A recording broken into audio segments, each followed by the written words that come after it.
नमस्कार मित्रांनो, 11 जूनच्या प्रोमोमध्ये चारुहास भुवनेश्वरीला तू कोण आहे याची चांगलीच जाणीव करून देतो. पण भुवनेश्वरी काय बाज येत नाही. त्यानंतर चारुहास अक्षराकडे जातो आणि तिला समजावण्याचा प्रयत्न करतो. ती बाबा, मला काय करावं ना तेच कळत नाही. मी काही करायचा प्रयत्न केला ना सगळाच गोंधळ होतो. चारुहास म्हणतो, तू ना आता तुझ्या आणि अधिपतीच्या संसाराचा विचार कर. अधिपतीला काय हवं नको त्याचा विचार कर. भुवनेश्वरी काय तिला वागायचं ना तशी वागणार आहे. अक्षरा म्हणते, हो बाबा, माझा संसार टिकवण्यासाठी मी पूर्ण काळजी घेणार.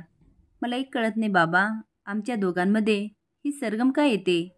चारुहास म्हणतो, तुम्ही दोघं एकत्र येऊ नये म्हणून ही सगळी भुवनेश्वरीची चाल आहे आणि अक्षरा हीच चाल तुला उडवून लावायची आहे.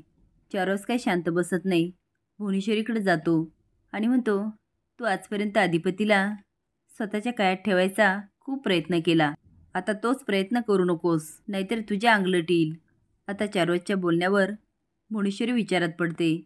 असेच नवीन अपडेट जाण्यासाठी लाईक आणि सबस्क्राईब करा. धन्यवाद.